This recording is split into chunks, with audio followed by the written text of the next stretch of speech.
Assalamualaikum warahmatullahi wabarakatuh. Selamat pagi dan semangat pagi. Salam sejahtera bagi kita semua. Salam Om Swastiastu, Namo Buddhaya, salam kebajikan. Selamat pagi dan semangat pagi. Saya Hidayati Solikcha dengan NIM 15011841886. Saya akan menjelaskan terkait konteks di bab 9, yaitu mengenai untuk selanjutnya. Jadi bab 9 itu intinya membahas terkait prinsip-prinsip tata kelola. Di dalamnya itu ada transparansi, akuntabilitas, pertanggungjawaban, kemandirian atau independensi, dan kewajaran. Jadi ada Oke, next saya akan menjelaskan terkait bab 10 yang membahas terkait tata kelola dalam administrasi publik dan ilmu politik. Otomatis yang kita bayangkan kalau ilmu administrasi publik dan tata politik itu pasti berkaitan dengan ilmu pemerintahan, kan? Itu pasti, karena mereka itu saling berkaitan dan saling berhubungan. Nah, di dalam bab 10 ini lebih ke pembahasan yang pertama manajemen ilmu pemerintahan, yaitu administrasi publik dan ilmu politik.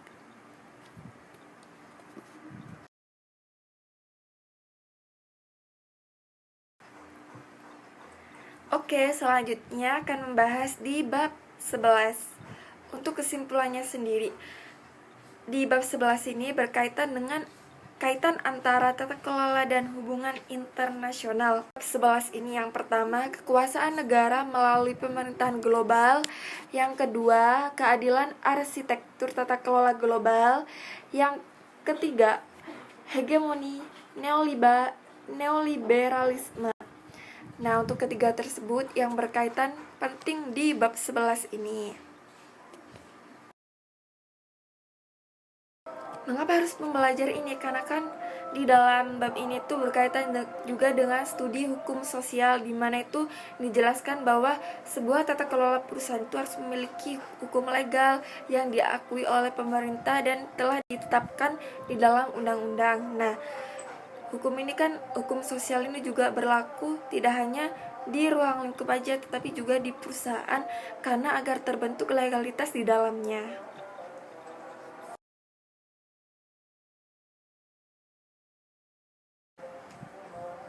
Untuk selanjutnya yaitu membahas di bab 13 yang terkait definisi tata kelola perusahaan, corporate governance, yaitu berkaitan dengan tata kelola korporasi, bagaimana berjalannya di dalam perusahaan.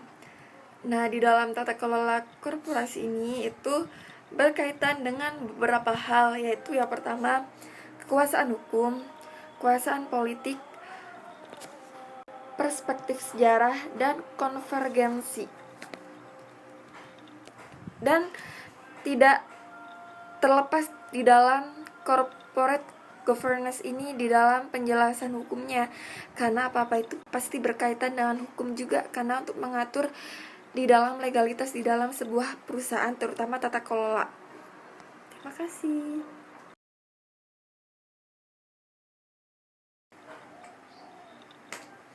Oke, untuk selanjutnya akan membahas di bab 14, yaitu membahas terkait definisi participatory governance, yaitu tata kelola partisipatif. Untuk selanjutnya yaitu berkaitan dengan pembahasannya. Partisipatif itu berkaitan dengan sebagai respon praktis dari konteks pemerintahan yang baru. Jadi di dalamnya itu mewujudkan atribut inti dari tata kelola untuk terlibat partisipatif dalam masyarakat. Dan di dalam tata kelola partisipatif ini berkaitan.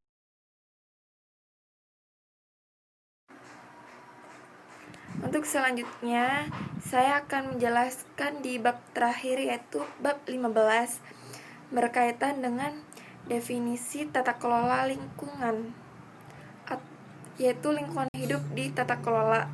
Nah, di lingkungan hidup di tata kelola ini itu berkaitan dengan sarjana kebijakan lingkungan, umumnya beralih ke hukum internasional sebagian dasar tata kelola lingkungan.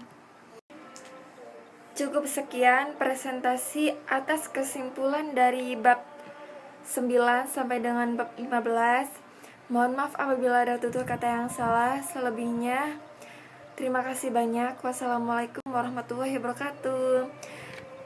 Terima kasih Pak atas bimbingan dan pengajarannya di semester 5 ini. Semoga Bapak sehat selalu dan sukses